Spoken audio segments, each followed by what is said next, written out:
Israeli सेना लगातार Gaza में हमास के ठिकानों को निशाना बना रही है। इस बीच गाजा के स्वास्थ्य मंत्रालय की ओर से कहा गया है कि इजरायली हमलों में अब तक 40,000 से अधिक फिलिस्तीनी मारे गए हैं और कई लोग अभी भी मलबे में दबे हुए हैं, जिनके बीमार होने का खतरा बना हुआ है। उन्होंने ये भी बताया कि इजराइल के विमानों ने हमास शहर को निशाना बनाया, जबकि दक्षिणी गाजा पट्टी के खान यूनिस में तोपों ने कई आवासीय इमारतों को भी उड़ाया है।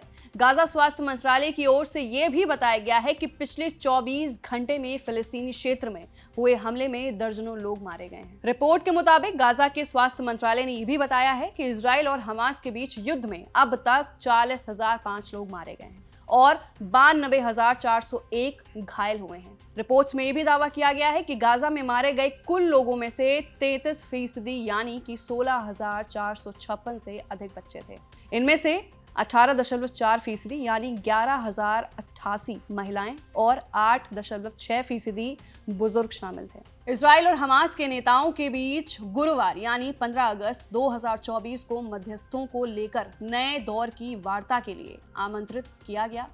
ये वार्ता 31 जुलाई 2024 को तेहरान में हमास नेता इस्माइल हानिया की हत्या के बाद ईरान और इजराइल के बीच बढ़ी दुश्मनी से बचने की कोशिश के तहत की गई है।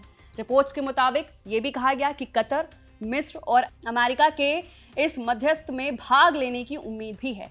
इस वार्ता में इजराइल भी भाग ले रहा है। इस बात की पुष्टि इजरायली अधिकारियों ने की है। गाजा में 40,000 लोगों की मौत पर अमेरिका स्थित शांति संगठन फेलोशिप ऑफ रिकंसिलिएशन ने कहा कि हमारे हाथ खून से सने हैं। अमेरिका शांति ग्रुप ने इजराइल को अतिरिक्त $20 बिलियन के हथियार बिक्री को मंजूरी देने को लेकर जो बाइडेन की सरकार की आलोचना भी की है। रिपोर्ट्स में कहा गया कि अमेरिका शांति ग्रुप के कार्यकारी निदेशक एरियल गोल्ड ने कहा कि ये युद्ध और त्रासदी है, जितना इजराइल का है उतना ही अमेरिका का भी है। उन्होंने ये भी कहा कि दुनिया भर में हमारे हाथ खून से सने हुए हैं। तो फिलहाल के लिए इजराइल हमास वॉर को लेकर बड़ा अपडेट है, जहां पर 40,000 से ज्यादा लोगों की मौत हो गई है और रातों रात बच्चों पर ज्यादा निशाने साधे गए हैं। बच्चे यानी ज्यादा शिकार हुए हैं। तो फिलहाल के लिए बड़ा अपडेट है। आप क्या सोचते हैं नीचे दिए गए कमेंट सेक्शन में अपना जरूर दें। मैं थी आपके साथ वंशिका सिंह और आप देख रहे हैं ABP लाइव।